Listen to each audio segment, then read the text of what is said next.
عشاء کی نماز سے پہلے سونے اور عشاء کی نماز کے بعد باتیں کرنے کو مکروہ قرار دیتے تھے۔ بخاری شریف کی حدیث ہے۔ وہ ان لوگوں کو مارا کرتے تھے جو رات کو باتیں کیا کرتے تھے، کیونکہ جو شخص عشاء کی نماز کے بعد رات دیر تک باتیں کرتا رہے گا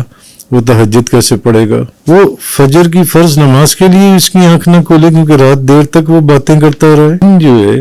یہ کام کاج اور روزی کمانے کے لیے بنایا ہے، اور رات جو ہے یہ آرام کرنے اور سونے کے لیے بنائی ہے۔ قرآن پاک کی تلاوت کے لیے جاگ رہا ہے یا قرآن پاک کی تفسیر بیان کر رہا ہے یا نوافل ہیں، کوئی اور چیز یا کوئی واعظ و تقریر جن سی ہے، ان کے لیے منع یا مکروہ نہیں ہے، وہ بے شک رات کو جاگے۔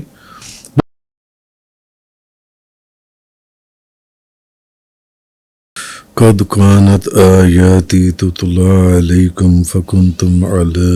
أعقابكم تنكصون مستكبرين به سامرا تهجرون۔ سورہ مومنون کی آیت نمبر 66 اور 67 کا بیان چل رہا تھا، آج اس کا دوسرا حصہ ہے۔ پہلے بیان میں، اس کے پہلے حصے میں یہ بات بیان ہوئی تھی کہ بے شک اس سے پہلے میری آیتیں تم پر تلاوت کی جاتی تھیں تو تم ایڑیوں کے بل پلٹ کر بھاگ جاتے تھے، اس پر تکبر کرتے ہوئے، اور اس قرآن کو افسانہ کہتے تھے اور بکواس کرتے ہوئے بھاگتے تھے تم۔ اب اس میں جو فرمایا گیا کہ قرآن کو افسانہ کہہ کر مستکبرین بہ سامرا تہجرون، قرآن کو افسانہ کہہ کر بکواس کرتے ہوئے بھاگتے تھے۔ اللہ تبارک و تعالیٰ نے قرآن مجید میں یہ بات فرمائی۔ اچھا، سامرن کے معنی، اب اس کا معنی ہے رات کو باتیں کرنے والا، جو رات کے وقت باتیں کرے، اور تہجرون کا مطلب ہے بری باتیں کرنے والا، یعنی یہ وہ لوگ تھے جو رات کے وقت قرآن مجید کے متعلق بری اور بیہودہ باتیں کرتے تھے، اور نبی کریم صلی اللہ علیہ وسلم کے متعلق بھی بری اور بیہودہ بکواس کرتے تھے، رات کے وقت کرتے تھے اور بری باتیں کرتے تھے اور بیہودہ باتیں کرتے تھے۔ حضرت ابن عباس فرماتی ہیں کہ وہ اپنی راتیں جو ہیں اطاعت اور عبادت کی بجائے معصیت اور بیہودہ گوئی میں گزارتے تھے، یعنی ایسے ہی ادھر ادھر کی بکواس کرتے رہتے تھے، قرآن کے متعلق اور صاحب قرآن کے متعلق عجیب و غریب باتیں کرتے تھے۔ تو حضرت ابو بردہ رضی اللہ تعالیٰ عنہ بیان کرتے ہیں کہ رسول اللہ صلی اللہ علیہ وسلم عشاء کی نماز سے پہلے سونے اور عشاء کی نماز کے بعد باتیں کرنے کو مکروہ قرار دیتے تھے۔ بخاری شریف کی حدیث ہے کہ نبی پاک صلی اللہ علیہ وسلم عشاء کی نماز سے پہلے سونے کو مکروہ جانتے تھے، مکروہ قرار دیتے تھے، اور عشاء کی نماز کے بعد باتیں کرنے کو مکروہ قرار دیتے تھے، کیونکہ جو شخص عشاء کی نماز کے بعد رات دیر تک باتیں کرتا رہے گا وہ تہجد کیسے پڑھے گا؟ وہ تہجد کی نماز کے لیے اٹھ نہیں سکے گا۔ زیادہ خیال یہ ہے کہ اس کا تہجد کے لیے اٹھنا مشکل ہو جائے گا، اور بعض اوقات یہ بھی ہو سکتا ہے کہ صبح کی نماز کے وقت بھی اس کی، فجر کی نماز کے وقت ہی تہجد تو چلو نفل ہے، وہ فجر کی فرض نماز کے لیے اس کی آنکھ نہ کھولے کیونکہ رات دیر تک وہ باتیں کرتا رہے۔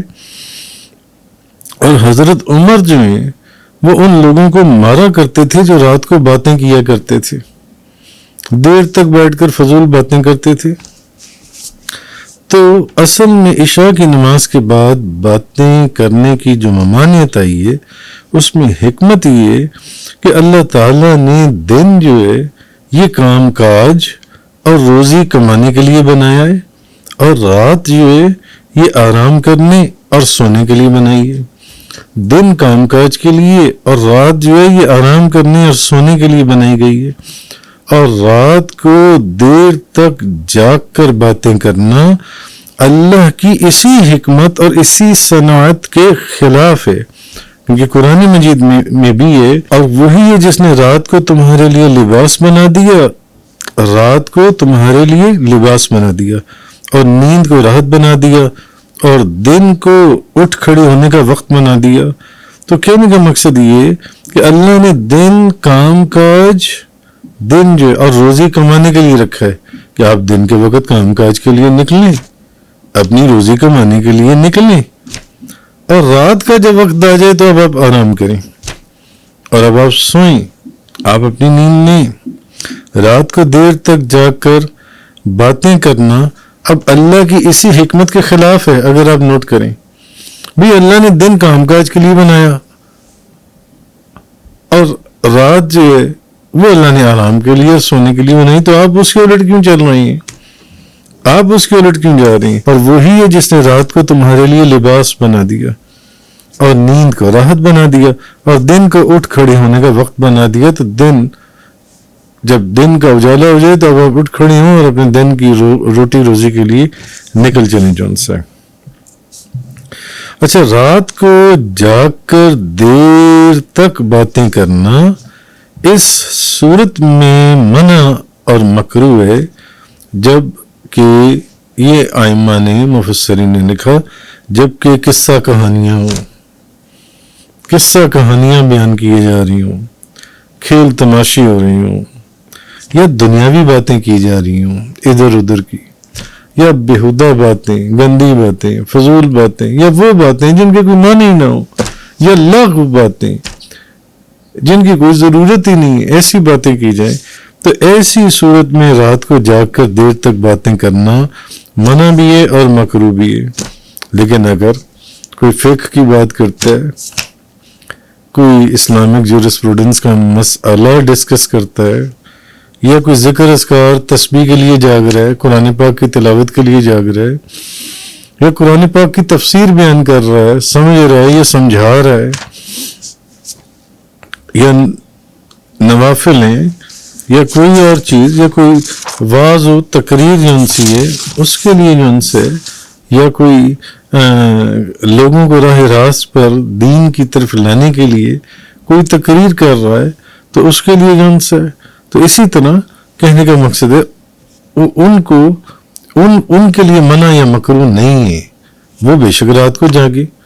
بھئی ایک بندہ قرآن کا درس دے رہا ہے، قرآن پڑھ رہا ہے، قرآن پڑھا رہا ہے، قرآن سمجھ رہا ہے، قرآن سمجھا رہا ہے، قرآن سن رہا ہے، قرآن سنا رہا ہے، اس کے لیے منع نہیں ہے۔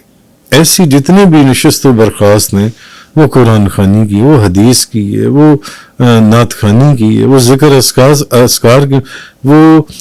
فقہ کو سمجھنے کے لیے، دین کو سمجھنے کے لیے کوئی نشست و برخاست ہے، اس کے لیے یہ حکم نہیں ہے۔ یہ حکم ان لوگوں کے لیے جو بےہودہ باتیں کرتے ہیں۔ تو اسی لیے ان دونوں آیات کے اندر پہلی بات تو یہ کہ یہاں تو خیر ان لوگوں کا ذکر ہے نا جو قرآن کے متعلق اور نبی پاک صلی اللہ علیہ وسلم کے متعلق بےہودہ قسم کی بکواس کرتے تھے رات کے، اس لیے تو اسی کے ضمن میں یہ کچھ باتیں تھیں جو بیان کرنا بہت ضروری تھیں انہی دونوں آیتوں کے تحت۔ وآخر دعوانا ان الحمدللہ رب العالمین۔ تفسیر قرآن کا یہ لیکچر انگلش میں سننے کے لیے براہ کرم ڈسکرپشن میں موجود لنک پر کلک کریں۔